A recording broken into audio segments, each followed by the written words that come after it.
The pen is mightier than the sword. The orange pen is still dangling above my head, but I had to go and find an orange Sharpie today for my video today. Writing my 1,000 words of the day, not using orange font, but using green font today. And the lady I'm writing to, her name is Miss Maria.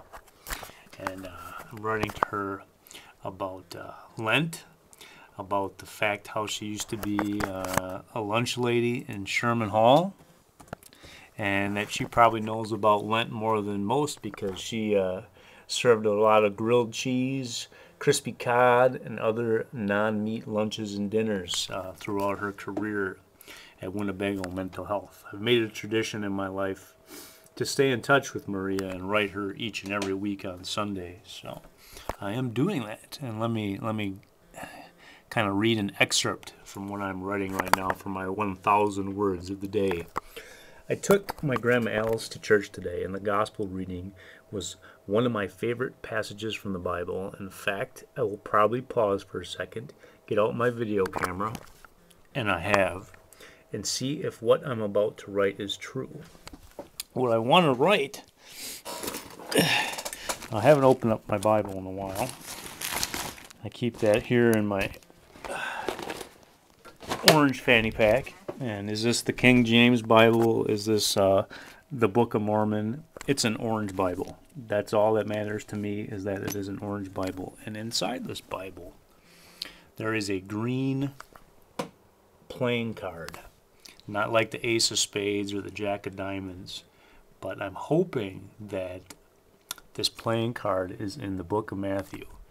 I'm trying, having brain damage makes you test yourself. And I'm thinking the last thing that I read in my orange Bible was from the Book of Matthew. There's also a book of forever stamps in my Bible, and I'm thinking that is in the book of Ecclesiastes. So, now of course, no one knows except Grandpa Bob, and may he drop the pen of Damocles on my head if I'm telling a fib. I could have just set this up beforehand, but I'm hoping that the forever stamps is around page 561 in Ecclesiastes. All right, here we are.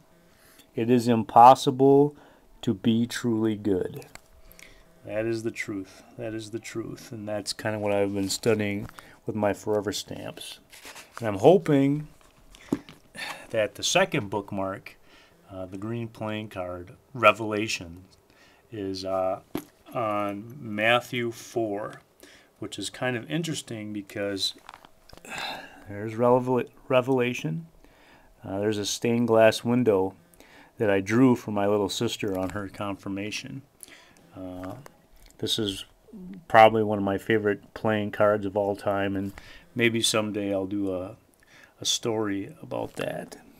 And a quote on this playing card is from the book of Ecclesiastes 3:19, which is back one page from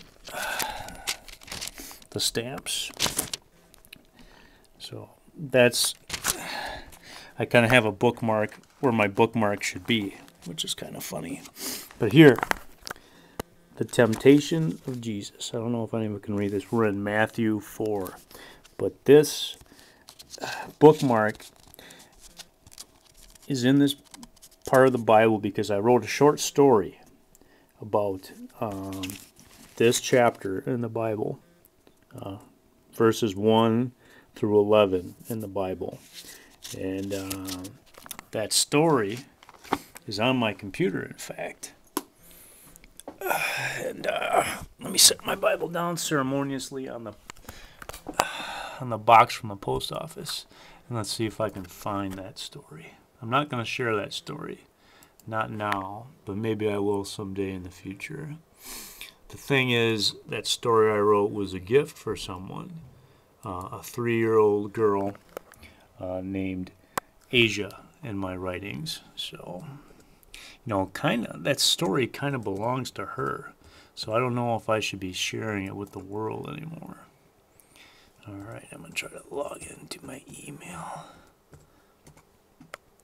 Now, I just sent an email to all my contacts saying that I do indeed think I have a computer virus on my computer, because when I was sleeping this morning at 6 a.m., my computer was sending out emails, which is kind of weird. But let's see. Here we go. Now I forwarded the story to myself.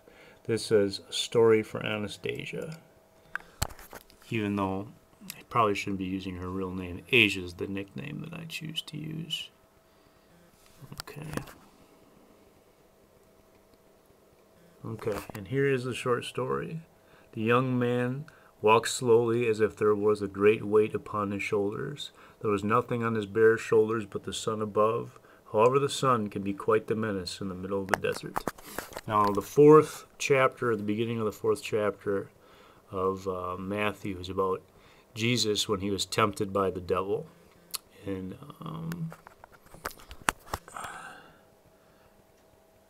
I decided to write a short story about that chapter, and it turned out very, very well. And I shared it with Scarlett, and as a gift for her to give to her daughter when she was old enough to read, or maybe old enough to appreciate the story. And of course, her mind, immediately went to, you should sell this story, you should make a book, you should draw pictures, you should share it with the world. And maybe I should. Maybe I should. I've been thinking about that.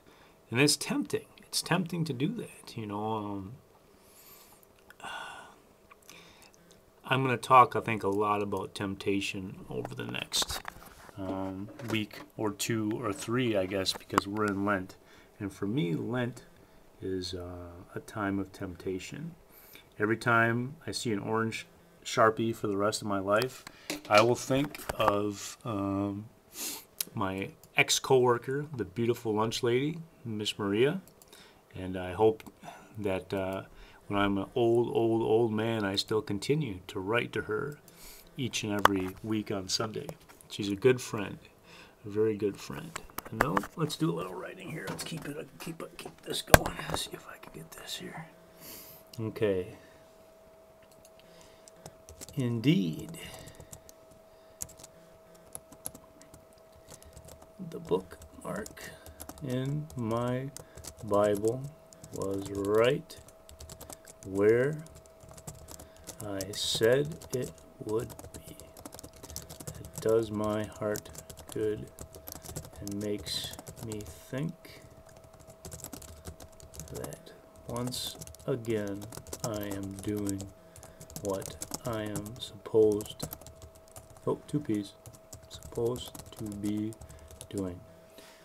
Yeah, double letters are always my weakness, and you would think with all those peas that I ate in the pea soup today, I'd have plenty of peas to go around to spell supposed. But yeah, my Lenten project is going well. 40 days, writing 40 different souls. And today, when I heard Reverend Allen talking about the story of Jesus getting tempted in the desert, it made me realize that I'm probably doing what I'm supposed to be doing. All this nonsense with the videos and the writing and the 5-day suspensions. It feels like I'm doing what I'm supposed to be doing. There's a saying that I've heard Abraham Lincoln is responsible for, and it's how all men can handle adversity pretty well, but if you really, really want to test a man's character, give him power, and then you really see what kind of character he has. And am I a powerful person? I don't know. I guess that's something for me to think about. But I'm going to finish up my writings. I'm going to put my Bible back where it belongs, and then I'm going to head to Oshkosh to spend some time with my big little brother, my future sister-in-law, and my little angel niece, and hopefully we'll build a bookcase. And who knows, maybe even there'll be a Bible on that bookcase someday. I bet there will be. But Yeah, so anyway, on with the show. And I'm going to take this with me too, because every time I see one of these, it makes me smile.